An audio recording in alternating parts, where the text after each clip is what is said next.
faith in Jesus Christ alone. Yan po ang ating pag-uusapan ngayong umaga na ito. Si Pablo po ang sumulat nito at si Pablo po ay marami pong sinulatan ng mga churches. Mga church sa Rome, mga church sa Corinto, sa Galacia, sa Ephesus, sa Philippi, sa Thessalonica, sa Colossus, at gayon din may mga personal letters po siya. Yung mga churches po na sinulatan ni Paul, ganito po kasi ang sistema ni Paul. Misyonaryo po siya, hahayo po siya. By the way, bago po siya naging misyonaryo, si Pablo po ay tumutugis o umuusig sa church. Sa lahat ng mga tao na sumampalataya kay Jesus Christ, bilang Pariseo, ang ginagawa po niya before ay pinahuhuli. Pinadadakip ang mga tao na naalalaan niyang sumampalataya kay Jesus Christ. At yung iba dyan ay namatay. Pinapatay niya yung iba. Okay? Dahil ang akala niya ay nalulugod niya ang Diyos sa kanyang ginagawa, na parang lumalabas ay ang pagsampalataya kay Jesus Christ is an opposition to the religion of the Jewish people. Kaya ang lahat ng sumasampalataya ay pinadakip ni Pablo. Ngayon, on his way to Damascus, nakakaharap siya ng Panginoong Hesus. By the way, si Jesus Christ po ay umakyat na po sa langit ng time na ito. Pero dahil may special na layunin po ang Panginoong Hesus kay Pablo, nagpakita po siya kay Pablo on the way to Damascus. Kung dati, na inuusig ni Pablo ang mga Kristiyano, nang makilala niya ang Panginoong Hesus on the road to Damascus, nagbago ang istorya. Kasi papunta siyang Damascus aarestuhin niya pa yung ibang mga mananampalataya doon. Pero nung nakarating po siya doon, dahil na-encounter niya na ang Panginoong Hesus sa daan, naiba na po ang kanyang misyon. Naging misyon niya, humanap ng mga tao na wala pang pananampalataya kay Kristo at ipakilala si Kristo sa kanila. So from hunter of those who believe in Christ, ngayon, ang hinahunting niya na yung mga taong walang pananampalataya sa Panginoong Hesus at ipakikilala niya si Kristo. Yun ang kanyang passion. Makilala ng tao ang Panginoon. Matanggap ng tao ang biyaya ng Diyos. Kaya po siya humahayo sa iba't ibang dako. At kaya po nagkaroon ng mga churches sa iba't ibang mga dako. Dahil po sa biyaya ng Panginoon, ginamit si Paul na nagkaroon ng mga churches sa iba't ibang lugar noong panahon na yun. Ngayon po, siyempre, si Pablo nagpapasimula ng church sa isang lugar. Halimbawa, dito sa Galacia. Nagpunta siya sa Galacia. Nag-preach siya ng gospel, ng mabuting balita. May mga tao na sumampalataya kay Kristo sa lugar na yon. Kaya, nagkaroon ng church sa lugar na yon. Okay? Ngayon, nagkaroon din ng church sa, yun nga, mga binanggit ko kanina, sa Thessalonica, sa Corinto, ganun. May mga churches po na naitayo sa iba't ibang mga dako. Ngayon, bilang mga tao pa rin, kahit sumampalataya na sila kay Jesus Christ, mga tao pa rin sila, nandun pa rin yung alin, yung sinful nature. Andun pa rin yung pagiging likas na makasalanan. Hindi pa perpekto. Okay? So, ilan sa mga sinulatan ni Paul ng mga churches ay after niyang umalis, kasi diba, nataguyod na yung church dito sa Galacia. Nataguyod na. Alis na siya, punta na siya sa ibang lugar para mag-start na naman ng church. Ngayon, yung mga churches na ito, na tinayo ng Diyos sa pamamagitan ng buhay ni Pablo, may pumapasok po ng mga problema. May mga gumagapang para lituhin yung mga taong sumampalataya kay Kristo. Halimbawa po, yung sa Corinto. Yung mga mananampalataya sa Corinto, ano naging problema nila? Ang ilan sa mga naging problema nila, nagkakaroon sila ng kampi-kampi. Kay Pablo kami, kay Apollos kami, kay Pedro kami, kay Jesus kami. Ang isang church hindi dapat ganun. Ang isang church kanino? Kay Jesus Christ po tayong lahat. Hindi sa tao. Okay? Isa pang naging problema, yung isang member doon. Nakikiapid siya sa asawa nung parang sa second wife nung tatay niya. Problema yun. Pati yung paglo-Lord Supper nila, instead na yung pag-alala sa Panginoon, nangyayari, minsan nagiging parang lasingan na. Sa Thessalonica, isa sa naging problema doon, nung tinuro kasi ni Pablo doon yung patungkol sa rapture eh. Kasi nag-iisip yung mga tao, ano na kaya mangyayari sa mga mahal namin sa buhay pag namatay na ngayon, hindi pa dumarating ang Panginoon. Kaya in-explain ni Pablo na muling paparito ang Panginoon, kukunin ang lahat ng sumasampalataya sa Kanya. Una yung mga namatay na, then yung mga dadat ng buhay. So, nung natanggap ito ng mga taga-Thessalonica, na ay maganda yun, ganun pala ang gagawin ng Panginoon, napakagandang plano. Ang nangyari naman sa mga taga-Thessalonica, hindi na naghanap buhay, tumigil na. Nakatunganga na lang, naghihintay kung kailan darating ang Panginoon. Parang nag-detach na sila. Mali pa rin. Dahil alam natin, sinabi ng banal na kasulatan, muling paparito ang Panginoon. Pero hindi sinabi kung kailan. Di ba? Ang problema dun sa Thessalonica, yung mga mananampalataya doon, ine-expect nila, agad-agad darating na ang Panginoon. Anong ginawa nila? Yung iba, hindi na nagtrabaho. Yung iba, umasa na lang. Kaya sabi ni Pablo, hindi ganyan. Huwag niyong gawin niya, mga kapatid, magpapatuloy ang buhay. Kahit tayo, di ba, nagtatrabaho ka, nag-aaral ka, nagninegosyo ka, sumampalataya ka kay Kristo, titigil ka na ba? Hindi. Magpapatuloy ang buhay while waiting kung kailan darating yung Panginoon, gagawin mo yung dapat mong gawin. Kaya nga sinabi ni Pablo doon sa mga taga-Thessalonica, dahil tumigil maghanap buhay huwag pakainin ang tamad. Yan. Ganun ang gagawin. Dahil ayaw nang magtrabaho, dahil darating naman na ang Panginoon. Hindi. Nire-remind niya mga kapatid, kinakailangan magpatuloy ang buhay. Ngayon naman, dito naman sa Galacia, ang problema, may mga pumasok na mga mananampalataya din. Ang problema, itong mga mananampalataya na ito na pumasok, ang gusto nilang mangyari, itong mga Gentiles, yung mga lahi na hindi Israel, mga naninirahan doon sa Galacia, ang gusto mangyari ng mga Israelites na naging Kristiyano, mga kapatid, bago kayo maging Kristiyano, kinakailangan maging Israelita muna kayo. Sa paanong paraan? Kinakailangan nyo munang sundin yung kautusan. Kinakailangan ninyo mag-alay ng hayop, kinakailangan nyo magpatuli, etc., etc. Yun ang problema sa Galacia. Kaya sumulat si Pablo sa Galacia, tingnan natin yung mga verses, Kaya siya sumulat dahil ito yung pumapasok na problema sa church ng mga nasa Galacia. Okay, tingnan natin yung mga talata. Verse 1 hanggang 5, sabi dito, mula kay Pablo na hinirang na apostol, hindi ng tao, kundi ni Jesucristo at ng Diyos Ama na muling bumuhay kay Jesus. Lahat ng kapatid na narito ay kasama kong bumabati sa mga iglesia sa Galacia. Sumainyo nawa ang pagpapala at kapayapaang mula sa Diyos at sa ating Panginoong Hesus.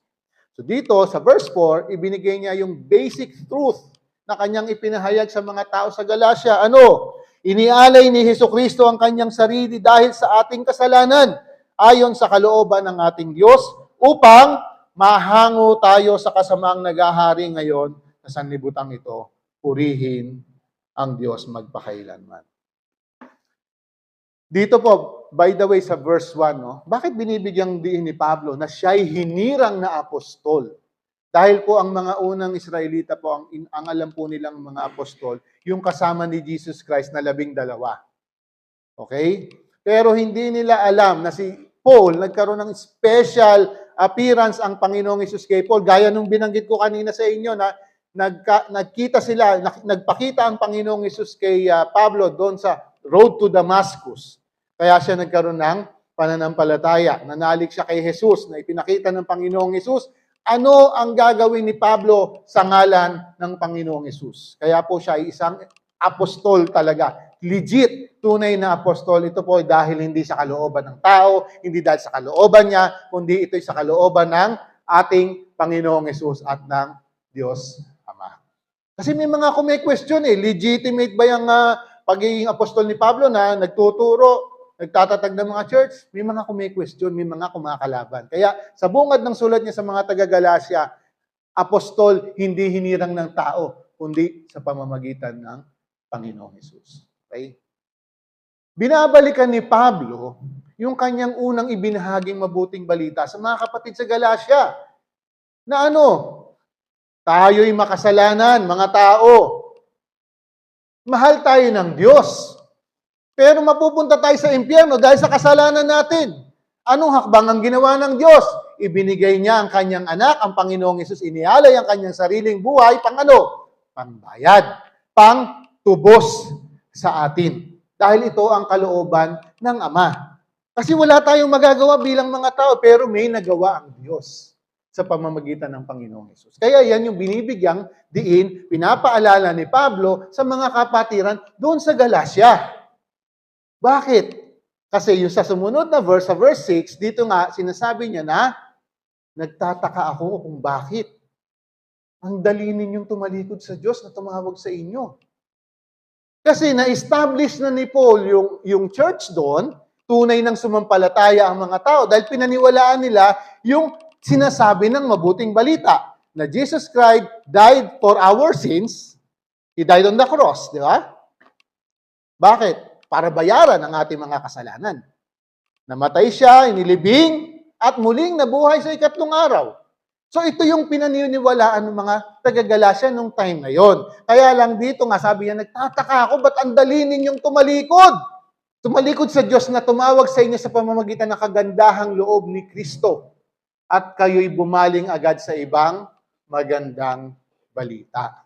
Ano ba itong binalingan nilang ibang magandang balita na ito? Sabi niya, ang totoo, wala naman talagang ibang balita eh. Kaya nga lamang, may mga nanggugulo sa inyo. May pumapasok, may mga nagpupunta. Sino itong mga nanggugulo na to? Actually, mga Kristiyano din eh. Kaya lang, hindi nila mabitawan yung pagsunod sa kautusan. Yung kanilang tradisyon. Di ba pinag-aralan po natin ng Hebrews na mga nakaraang linggo? Ang problema ng mga mananampalataya, hindi nila mabitawan yung kanilang nakasanayan, daan-daang taong ginagawa ng mga Israelita, yung paghahandog ng hayop, paglapit sa pare, etc., etc. Eh, hindi na natin kailangan ng pare. Sabi ng Panginoon eh. Dahil bakit? Binigyan tayo ng direct access na tayo. Halimbawa, nagkasala ka, pwede ka nang lumapit direkta sa Panginoon, ihingi mo ng tawad yung iyong kasalanan. Hindi mo na kinakailangan kumatay ng hayop. Bakit? Ginawa na ni Jesus Christ ang pag-aalay ng kanyang sarili once and for all, para sa lahat. Okay? Ngayon, itong mga tao naman ito, na mga nanggugulo sa mga kapatiran sa Galacia, ang gusto nilang mangyari, kayo, mga Kristiyano kayo pero kasi hintil kayo eh. By the way, pag sinabing hintil, ito po yung lahi outside Israel. Pilipino, Inchik, Amerikano, etc., etc. Outside Israel. Ang tawag dyan, hintil. Okay? Hindi kayo mga Israelita eh. Hintil kayo eh. Pero bago kayo talaga maging ganap na mga Israelita, na Kristiyano, kinakailangan sundin nyo muna yung sinusunod naming mga kautusan. Ano yun? Makikita po natin yan sa Acts chapter 15 na nagkakaroon ng problema dahil yung mga Hudyo o mga Israelites na naging Christian, ini-impose nila sa mga kapatid na hindi kayo pwedeng kumain ng ganito, dapat pagka kakain kayo, pag may patay, etc., etc. At isa po doon sa pinagdidiinan na dapat magpatuli kayo. By the way, ang pagtutuli po kasi ito'y covenant ng Diyos kay Abraham sa buong bayan ng Israel. Itong mga hintil, outside Israel, wala namang covenant ang Diyos sa kanila na magpapatuli sila eh. Sa panahon natin, ginagawa ang tuli. Bakit? For sanitary reasons. Pero sa panahon nila, it's God's covenant sa Israel. Israel lang ang nagpapatuli. Ngayon, ipinipilit ng mga Israelita na naging Kristiyano, na sa mga kapatirang hentil na naging Kristiyano, dapat magpatuli muna kayo para kayo maging Israelite, then tsaka kayo magiging Kristiyano. Eh, ang problema, may mga natatangay, may mga napaniniwala, may mga nasisway. Kaya sumulat si Pablo upang i-address ang problema. Hindi ganon. Hindi nagbabago ang mabuting balita. Nananatili ang mabuting balita doon sa ginawa ng Panginoong Hesus. Hindi sa kung ano pang dapat idagdag. Okay? Sabi niya, ang totoo'y wala namang ibang magandang balita. Nag-iisa lang po ang gospel. Ito, yung sinasabi sa 1 Corinthians 15, verse 3 and 4. Kaya nga lamang may mga nanggugulo sa inyo at nagsisikap na baguhin ang magandang balita ni Kristo. Subalit, eto na po, parusahan nawa ng Diyos ang sino mang maging kami o o isang anghel man na mula sa langit ang mangaral sa inyo ng magandang balita na iba sa ipinangaral na namin sa inyo. So dito, parang sinasabi ni Pablo, no, sumpain kung meron mang magpapahayag sa inyo ng gospel na iba sa gospel na tinanggap ninyo nung kayo ay tumanggap or sumampalataya kay Jesus Christ.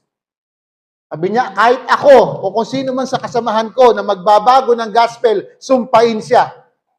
Gayon man kung meron pang anghel, kung sakali may anghel, sumpain siya. May anghel na gagawa niyan. Pwedeng gawin ng anghel yan. Sinong anghel yan? Yung mga demonyo. Pwede nilang gawin yan. Okay? Kaya ang sabi niya, sumpain sila. Kasi ang magbabago ng mabuting balita, yan ay laban sa Diyos. Ang mabuting balita, hindi kinakailangan ng partisipasyon ng tao. Tandaan po natin, ang mabuting balita ay dahil lamang po sa natapos na ginawa ni Jesus Christ on the cross hanggang sa kanyang pagkalibing at sa kanyang muling pagkabuhay. Yun po yung totoong magandang balita. Hindi yung sasampalataya ka sa Panginoong Hesus tapos ganito ang mga gagawin mo. Ayun na yun. Ibang magandang balita na yun. At yun na yung mali. Sabi ni Pablo, kung sino man ang magpapahayag ng ganon, sumpain siya. Next. Sinabi na namin ito sa inyo at inuulit ko ngayon. Parusahan nawa ng Diyos ang sino mang nangangaral sa inyo ng magandang balita na naiiba kaysa sa tinanggap na ninyo. Bakit ko sinasabi ito? Sabi ni Pablo, nais ko bang mapuri ako ng tao? Hindi. Hindi naman. Ang papuri lamang ng Diyos ang tangi kong hinahangad. Sinisikap ko ba na magbigay ng lugod sa tao? Hindi. Bakit? Kung iyan ang talagang hangad ko, hindi na sana ako naging alipin ni Kristo. May authority po yung sinasabi ni Paul. Bakit? Kasi totoo naman na wala po siya talagang intention na mapuri siya ng tao. Wala siyang intention na paboran siya ng tao. Bakit? Ang tanging nais ni Pablo mula nang nakilala niya ang Panginoong Hesus, tanging nais niya maipakilala si Kristo. Ang tanging nais ni Pablo, manampalataya ang tao sa Panginoong Hesus. Yun lang ang gusto ni Pablong gawin. Kaya sinabi niya dito, hindi na lang sana ako naging alipin ni Kristo. Bakit niya sinasabi yan? Sa dami po ng pinagdaanan ni Pablo. Sa daming hirap niyang pinagdaanan, alang-alang sa mabuting balita ng kaligtasan. Ilang beses nalagay sa bingit ng kamatayan ng buhay ni Pablo for the sake of the gospel. Ngayon, kung para talaga sa tao yung ginagawa niya, hindi niya ilalagay sa bingit ng kamatayan yung buhay niya. Lagi siyang safe. Baka nga kumita pa siya ng pera kung yun ang intention niya eh. Pero hindi. Ang intention ni Pablo, walang iba, kundi ipakilala si Kristo. Ipahayag ang tunay na mabuting balita ng kaligtasan. Binibigyang paalala niya, mga kapatid, dito sa Galacia, nakakapagtaka. Tinanggap na ninyo yung katotohanan. Ngayon, may mga nagsasabi sa inyo na ganito, ganyan, tinatanggap ninyo. Pinapagalitan niya talaga, pinagagalitan ni Pablo ang mga kapatid doon sa Galacia. Bagamat hindi natin masabi kung yung lahat-lahat na sila, maaaring may ilan talaga na nasasway, napapaniwala, or nauuto, nalilin lang ng bagong mabuting balita, which is may dagdag. Parang ang harsh ni Paul, ano? Ang sungit niya, no? Kinakailangan eh. Yun yung dapat na hakbang na gawin niya. Kasi kung hindi niya gagawin ito, hindi matatauhan yung mga kapatid doon sa Galacia. Kinakailangan niyang gawin niya. Ginawa niya rin naman yun sa ibang mga churches na may mga problema na sinulatan niya, in-address niya yung mga problema nila. Okay? So, dito po, sa pinag-aaralan natin mga talata, ipinakikita po dito, binibigyan din ni Paul, na yung kaligtasan, paraan ng kaligtasan ay hindi magbabago. Sinasampalatayanan mo ang Panginoong Hesus bilang una, siya yung anak ng Diyos. Nagkatawang tao siya para saan? Para mamatay para sa iyo. Bayaran ng kasalanan mo. Kasi hindi mo kayang bayaran ng kasalanan mo eh. Hindi ko kayang bayaran ng kasalanan ko. Hindi nyo kayang bayaran ng kasalanan ninyo. Sinong nagbayad? Ang anak ng Diyos, nagkatawang tao. At yung kanyang pagbabayad na yon, it was powerful. It was enough. One man died. But this man is not just an ordinary man. This one man is the Son of God who became flesh. Bakit? Kinakailangang may katawan, kinakailangang may dugo, kinakailangang may buhay na ibabayad. Walang kapatawaran ng kasalanan kung walang pagbububo ng dugo. Simula't simula pa po, napakarami na pong paraan na ginagawa ng kalaban upang isabotahe ang napakagandang plano ng Diyos sa mundo. Simula nung nagkasala si Eva at Adan, ibinigay na ng Diyos na darating ang panahon, ang sangkatauhan ay ililigtas ng Diyos. Sa Genesis pa lang binanggit na po yan. Ililigtas ng Diyos ang sangkatauhan. Kaya po simula noon, si Satanas, wala siyang tigil sa pagkilos upang hindi matuloy ang napakagandang plano ng Diyos na iligtas ang tao sa tiyak na kaparusahan sa impyerno. Ang daming paraan. Alam niyo po, sa history ng Israel, kasi ang pangako ng Diyos, walang bansang Israel na nag-exist before. Okay? Nagkaroon lang ng Israel ng tinawag ng Diyos si Abraham na magmumula ang isang bansa sa pamamagitan ni Abraham, sa kanyang mga anak, apo, sa kanyang buong salinlahi. Doon mag-uumpisa ang bansang Israel. At ang pangako ng Diyos, ang tagapagligtas ng sangkatauhan ay magmumula sa bansang Israel o sa lahi ng mga Israelita. Kaya po itong demonyo na to si Satanas, gustong-gusto niyang gumawa ng paraan, iba't ibang mga tao, kaparaanan ng kanyang ginagamit upang maubos ang Israel. Kung babasahin niyo po yung Book of Esther, yung kanang kamay po ng hari, gumagawa po siya ng plano upang ang lahat ng mga Hudyo o buong Israel ay mamatay lahat. Pero, hindi po ipinahintulot ng Diyos dahil gumawa siya ng paraan ayon sa kanyang perpektong layunin. Sino po ba dito ang isinilang na ng World War II? Si Hitler. Gusto niya nang mamatay lahat ng Israelita. Kaya 6 million Israelites ang pinapatay ni Hitler. Kasangkapan ni Satanas para hindi na magpatuloy ang mga Israelita. Kahit po ang Bible, sinubukang tigilan ang production. Ginusto nila na last copy hanggang kaduluduluhan, masunog lahat. Pero hindi ipinahintulot ng Panginoon. Kasi kung nangyari yon, hindi makakarating sa atin ang mabuting balita. Pero perpekto ang layunin at plano ng Diyos na ililigtas niya ang tao ayon sa kanyang panukala. Marami pong ginagawa ang kalaban.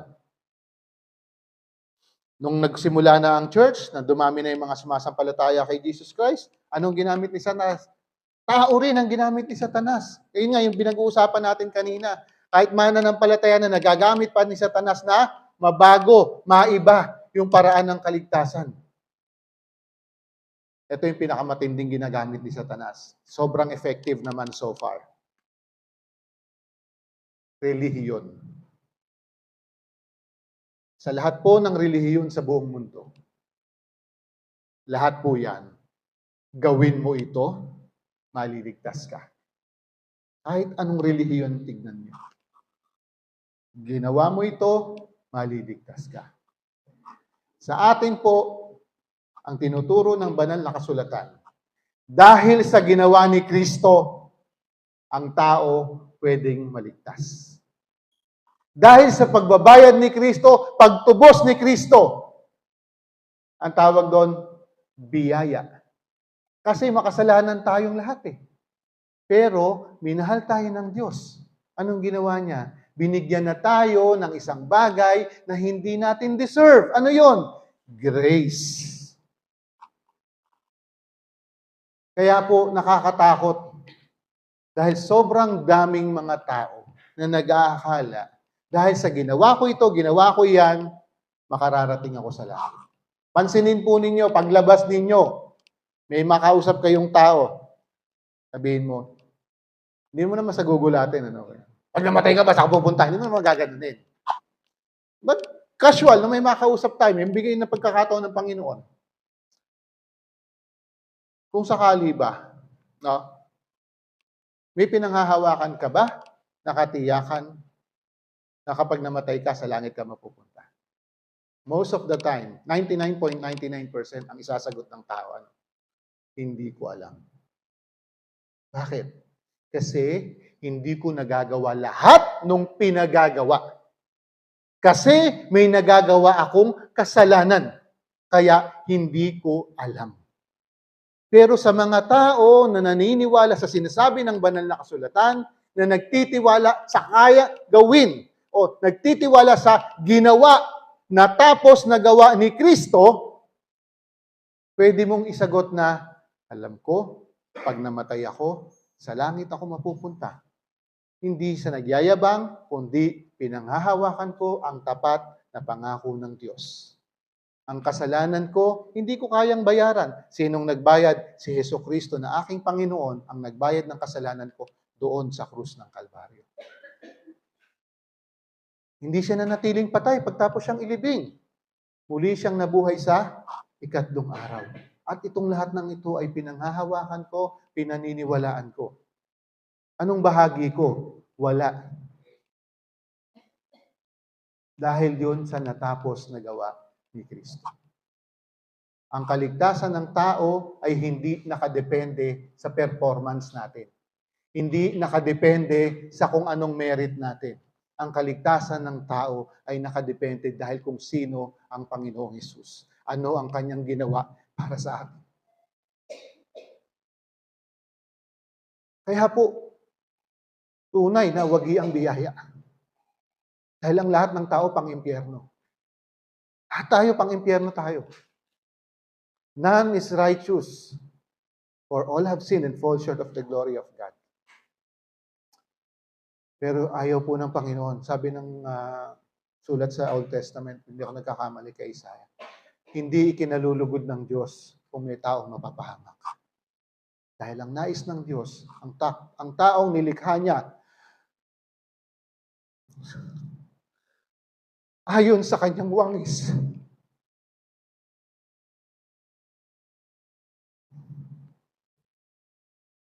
ay makasama niya doon sa kanyang kaharian. Yan ang perfectong plano ng Diyos. Pag tinignan po natin ang religion, ang layunin ni Satanas, kaya in-establish niya ang mga religion sa buong mundo. Alisin si Jesus Christ sa equation. Magtanong ka paglabas mo, paano ba makakarating sa langit ang isang tao? Alam mo, isasagot yan, magpapakabait ako. Pero ang sinasabi ng salita ng Diyos, pananampalataya sa Panginoong Hesus ang makapagliligtas sa tao. Kung kaya naman pala ng taong makarating sa langit dahil nagpakabait siya, bakit pa ibinigay ng Diyos ang kanyang anak upang magbayad ng ating kasalanan? So far, mga kapatid, sa buong mundo, simula ng mga libong taon hanggang sa kasalukuyang panahon, naging matagumpay si Satanas na gamitin ang relihiyon upang linlangin ang tao. Na mapaniwala ang tao na maliligtas siya, makakamtan niya ang buhay na walang hanggan dahil sa kung anong kaya niyang gawin. Pero ang lahat ng sumampalataya sa Panginoong Hesus, naniniwala tayo dahil sa natapos na gawa ni Kristo, tayo ay maliligtas. Jesus Christ alone. Faith in Jesus Christ alone. Upang makamtan natin itong biyaya na binibigay ng Diyos sa lahat ng tao. Tingnan niyo po. Faith in Jesus Christ plus good works, plus traditions, plus spiritual experiences, plus fulfilling the sacraments, or any human efforts. Hindi po yan ang paraan ng kaligtasan. Faith in Jesus Christ plus anything is not the message of the gospel. Ang mensahe po ng mabuting balita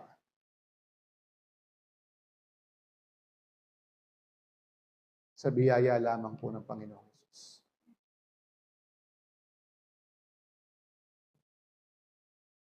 Pananampalataya po sa ating Panginoong Hesus lang. Hindi kung kaninong tao na katulad natin, kundi ang Panginoong Hesus lamang ang dapat sampalatayanan ng tao upang makamtan niya ang kapatawaran at kaligtasan.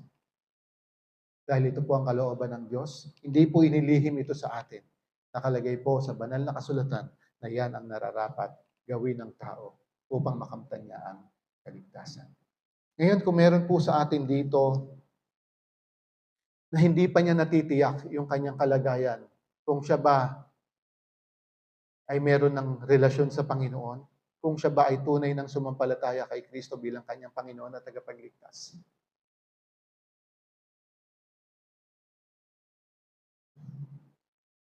Umpisahan mo sa una, pagsisihan mo lahat na nagawa mo kasalanan.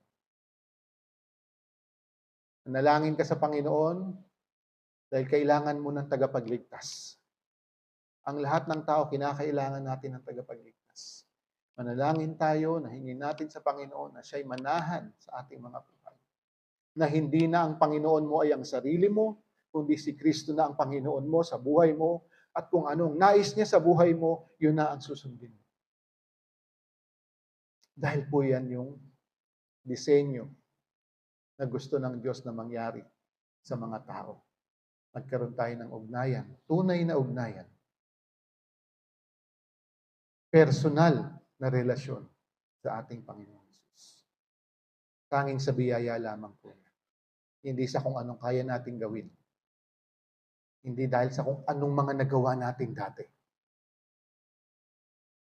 Kundi sa natapos nagawa ni Kristo.